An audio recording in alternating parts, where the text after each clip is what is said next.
Indonesia tidak akan pernah berdiri dan tidak akan pernah merasakan kemerdekaan tanpa sepak terjang dan perjuangan para ulama dengan Ahlul Bait Nabi Muhammad. Tanpa ada ulama, tanpa ada santri, tanpa ada habaib, sampai detik ini Indonesia belum merdeka, saudara. Namun ada beberapa orang licik dan picik dari petinggi-petinggi negeri mulai untuk apa? Menghapus sejarah dan menipu sejarah, penipuan sejarah. Apa jasanya mereka para habaib di Indonesia? Apa jasanya? Baik. Yang pertama, Al-Habib Hussein Al-Mutahhar. Beliau dari Semarang. Beliau yang menciptakan lagu 17 Agustus dan Syukur.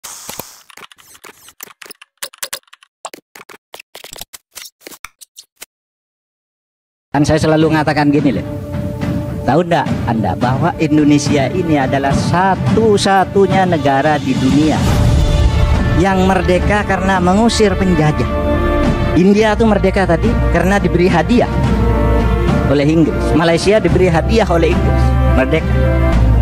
Amerika merdeka mengusir penduduk asli. Australia mengusir penduduk asli. Indonesia tidak, mengusir penjajahnya. Hanya Indonesia. Ada yang mengatakan yuk, banyaklah negara yang mengusir penjajah seperti Vietnam, Aljazair, itu sudah menjadi negara mau diinvasi, diusir. Kalau Indonesia dari belum ada menjadi ada itu dengan cara bersatu usir penjajah.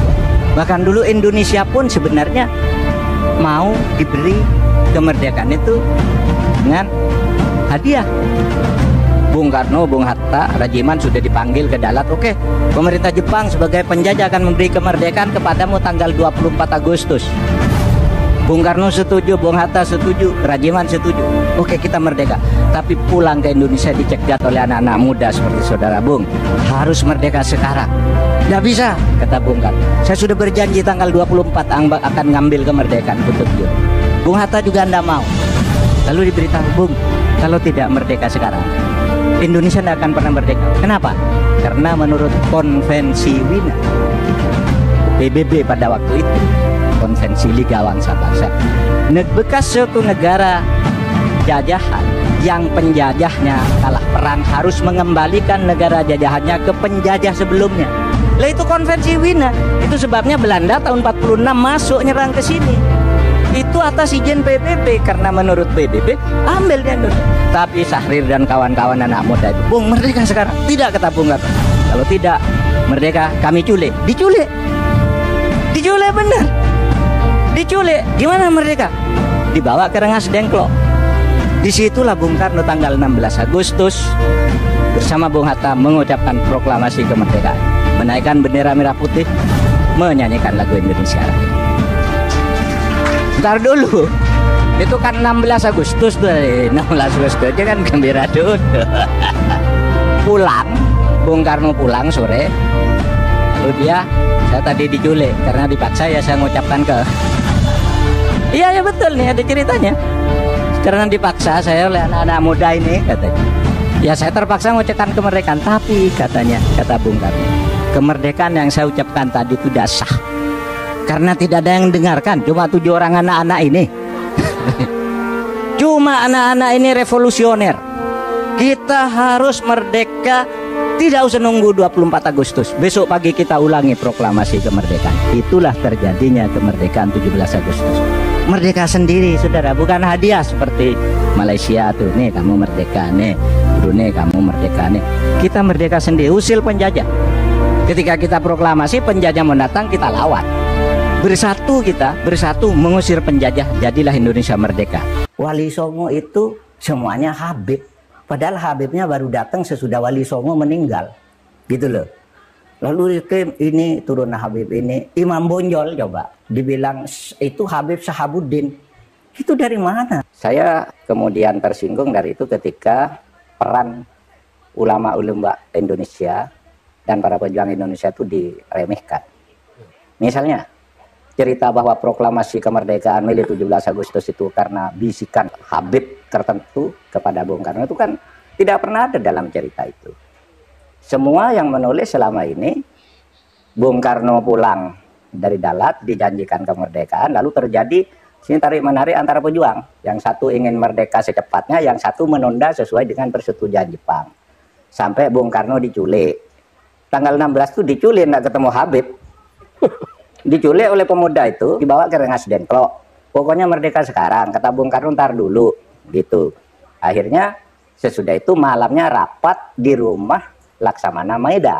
Laksamana Maeda itu adalah Dandim lah, Dandim kota Batavia, tapi angkatan laut kan, karena di Batavia, Dandim Batavia kalau itu. Laksamana Maeda itu yang minta Bung Karno, Bung, kalau Anda mau rapat untuk merumuskan proklamasi besok pagi, di rumah saya aja, aman, saya yang jaga, bukan Habib, nggak ada Habib, cerita Habib ini nggak pernah ada di dalam sejarah, kecuali dulu menjadi Usman Yahya itu menjadi muftinya Belanda, yang mengharamkan kita melawan Belanda, justru itu Habib yang jelas itu tertulis dalam sejarah. Kalau Habib berbisik ke Bung Karno kapan? Dan tidak pernah ada cerita itu. Gitu. Yang perlu disampaikan di sini, ketika maraknya keadaan semacam ini, menunjukkan bahwasannya sudah ada indikasi-indikasi kebangkitan PKI, saudara. Dan ini perlu dikasih tahu. Apa sih kaitan PKI dengan pondok pesantren? Banyak. Karena target utama PKI itu ya pondok-pondok, saudara. Target utama yang akan dibumi hanguskan oleh PKI ya guru-guru, para ulama-ulama. Dari zaman dulu mereka memusuhi daripada para ulama. Kenapa? Karena para ulama yang berani menyuarakan yang hak itu hak, yang batil itu batil, saudara. Sehingga nggak sedikit para ulama yang dibantai, pondok pesantren yang dibakar, dan juga santri-santri yang dibunuh dan digorok lehernya oleh PKI, saudara. Dan ini perlu kita pahami baik-baik. Dan PKI itu berusaha untuk memutuskan dan menjauhkan masyarakat dengan para ulama. Itu adalah indikasi-indikasinya. Memutus mata rantai ulama dengan majelisnya, ulama dengan musolahnya, ulama dengan masjidnya, santri dengan gurunya. Itulah indikasi-indikasi PKI. Memutus mata rantai daripada apa? Ahlul Bait dengan umatnya Nabi, sehingga dibikinlah propaganda di mana-mana, sehingga apa? Miris kita punya hati. Hari demi hari di akhir zaman ini, innalillahi wa inna ilaihi raji'un. Sudah berapa banyak Ahlul Bait Nabi Muhammad yang dizalimi, saudara. Padahal kalau kita boleh membuka sejarah, Indonesia tidak akan pernah berdiri dan tidak akan pernah merasakan kemerdekaan tanpa sepak terjang dan perjuangan para ulama dengan Ahlul Bait Nabi Muhammad.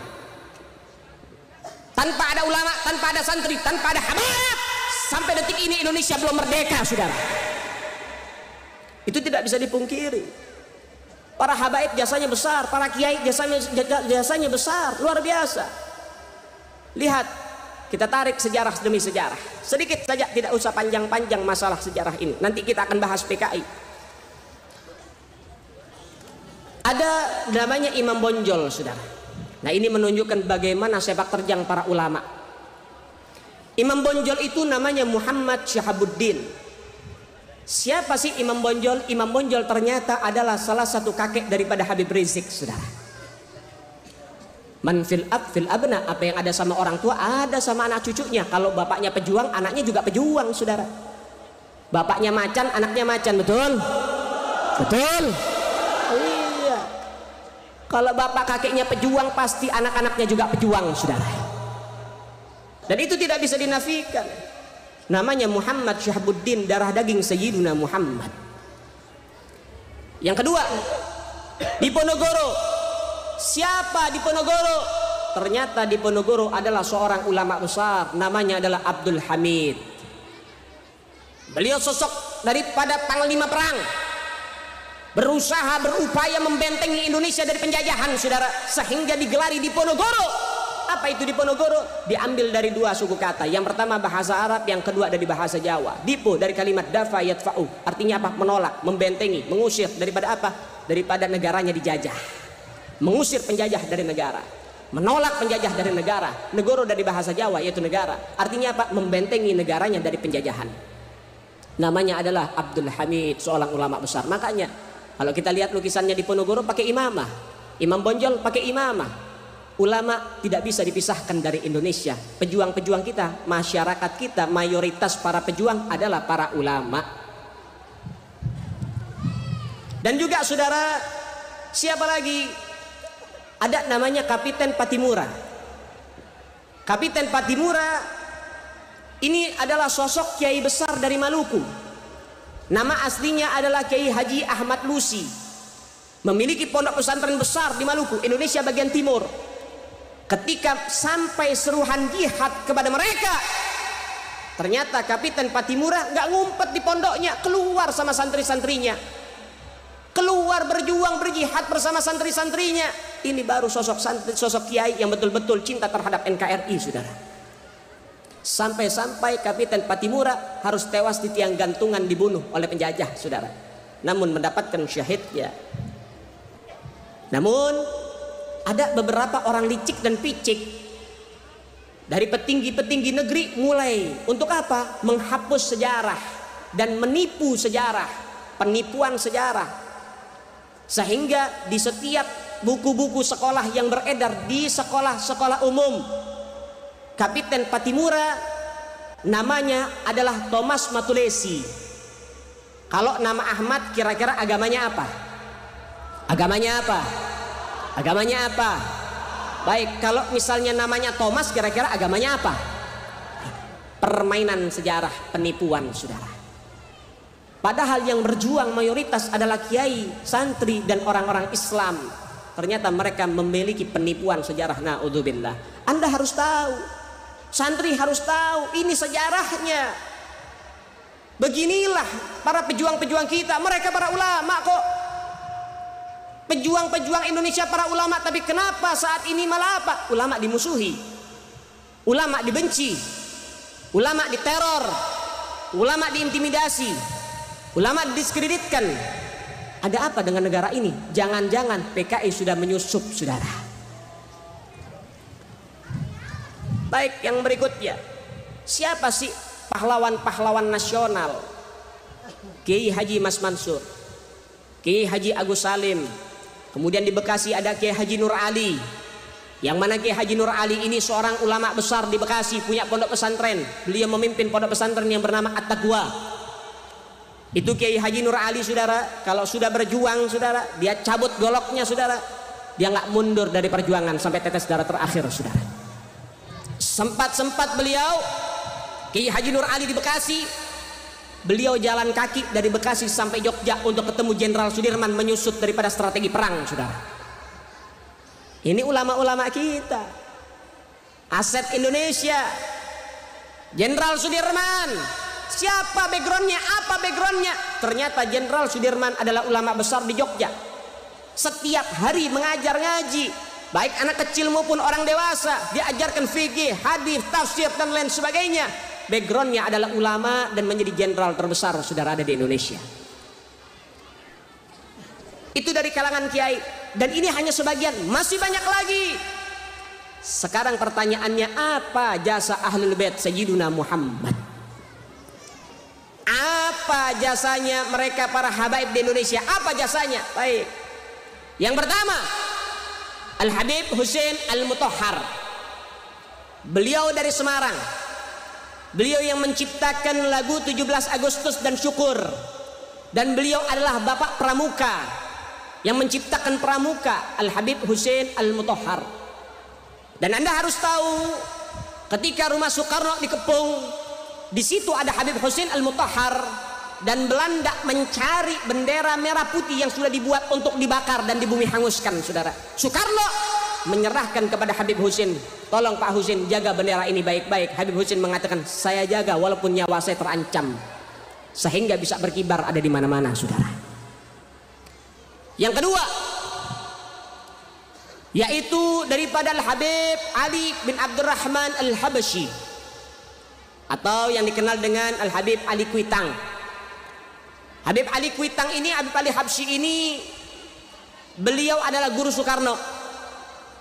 Anda tahu, ketika Soekarno membacakan teks proklamasi menunjukkan bahwasannya Indonesia telah merdeka pada hari Jumat 17 Ramadan dan tepat pada tanggal 17 Agustus 1945, Habib Ali Habsyi mengutus beberapa murid-murid beliau untuk mendampingi Soekarno. Dan Anda harus tahu, ketika pembacaan teks proklamasi, ternyata Di sebelah daripada Soekarno, kira-kira 2 orang dari Soekarno ada di depan mendampingi Soekarno. Ada Al-Habib Husain bin Syihab, yaitu ayahanda Habib Rizik, saudara. Dan Anda tahu, muridnya Habib Ali Kuitang menyampaikan kepada gurunya pada hari Jumat, selepas sholat Jumat, mengatakan, Habib, Indonesia telah merdeka. Maka Habib Ali Al-Habsyi, beliau mengambil mic dan memberikan daripada informasi dan menyatakan fatwanya. Beliau mengatakan, mulai detik ini, mulai saat ini, pasang di rumah-rumah kalian dan tinggikan bendera merah putih. Indonesia telah merdeka. Sebarkan ke seluruh Indonesia untuk mengibarkan bendera merah putih, saudara. Itu fatwa dari Habib Ali Kuitang, saudara. Dan juga dari mana asal merah putih? Itu fatwa dari Al-Habib Salim Al-Jufri, guru tua Al-Habib Idrus bin Salim Al-Jufri yang ada di Palu, saudara.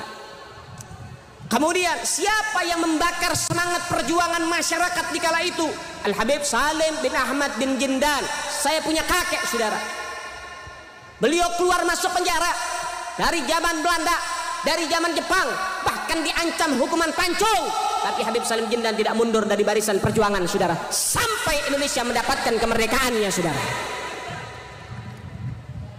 Sampai beliau mengenakan jubah berwarna putih dan dalamnya warnanya merah, karena di kala itu nggak boleh berkibar bendera merah putih. Tapi untuk memberikan semangat kepada masyarakat ketika beliau berorasi, beliau mengebas-ngebaskan jubahnya, memberikan informasi. Untuk apa? Untuk senantiasa setia terhadap NKRI. Baik, yang berikutnya ada Syarif Hamid Al-Gadri, Sultan kedua di Pontianak, yang saat ini sedang kasus, saudara. Ya, ada orang nggak punya otak ngomong ngaco, ya, pengkhianat, teriak pengkhianat. Syarif Hamid Al-Gadri inilah yang merancang dan menggambar, yaitu daripada lambang negara Garuda. Kalau misalnya yang dikatakan oleh dia, ini kan dikatakan bahwasannya Syarif Hamid Al-Gadri ini pengkhianat. Yang ngomong lebih pengkhianat lagi, lebih bejat lagi, saudara. Kalau misalnya Syarif Hamid Al-Gadri pengkhianat, ngapain lambangnya dipakai? Gak akan mungkin dipakai oleh negara. Tapi ketika lambangnya yang dibuat oleh dia lahir dari karya tangannya, dipakai oleh negara kita, menunjukkan bahwasannya Syarif Hamid Al-Gadri adalah pahlawan, bukan pengkhianat, saudara sekalian.